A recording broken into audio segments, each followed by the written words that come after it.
The pyramid that vanishes when you stop climbing.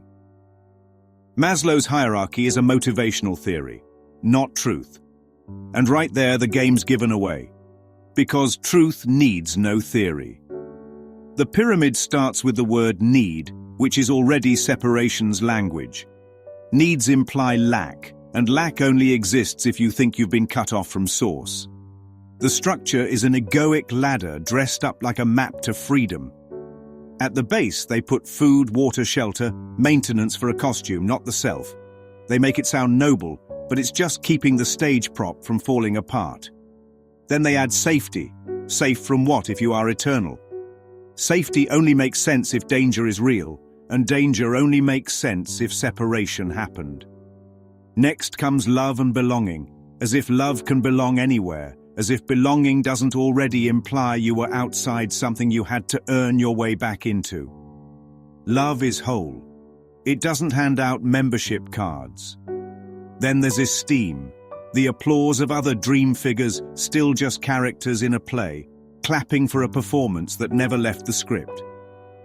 Even self-esteem is loving the mask you made. Then the crown jewel, self-actualization.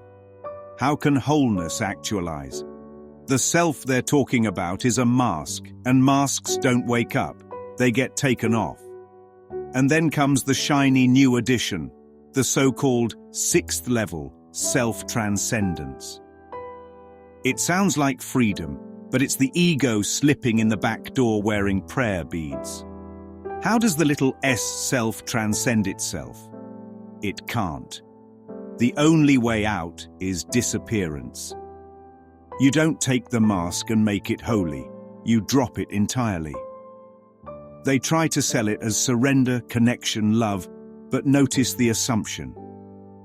The self is real, and it can become something more. That's like thinking the movie character can climb off the screen and join the audience. Characters don't transcend. The dreamer wakes up. Yes, it's true that self-actualization becomes a prison, the endless project of being yourself, curating identity, keeping up the brand.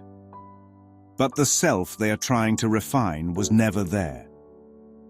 They point to moments when a mother forgets herself for her child, or an artist disappears into the work. Beautiful symbols, but they're still the ego's version of losing yourself, just swapping one role for another. In reality, the Christ self doesn't forget itself to be present. It never believed in a separate self in the first place. Think of the 5 levels as a costume closet. The base level is the work boots. Esteem is the crown. Self-actualization is the custom-tailored suit. Self-transcendence, as they describe it, is putting on monk robes instead. Still in the closet. The ladder they built is inside a dream. No matter how many rungs you climb, you're still asleep in bed. The ego sells the 6th rung as freedom. But the ladder itself is the problem. Every level promises real water just ahead. Even self-transcendence says, drink here.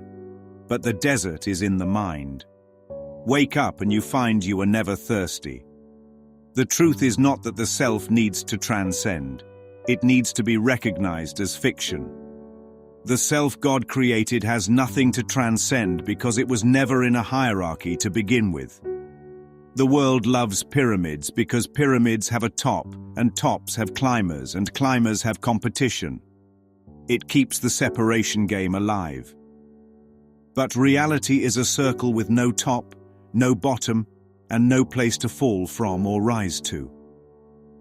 Maslow's 6th level is just the ego putting a halo on itself. It makes surrender into another achievement. But there's nothing to achieve, no self to polish, no pyramid to climb. The so-called highest human need is the recognition that there are no human needs. Because the human is not the Son of God. And when that's seen, the whole structure collapses. Not into despair, but into peace. And in that peace there is no ladder, no top, no climber, no 6th level. Just the truth that was always there, waiting for you to stop climbing.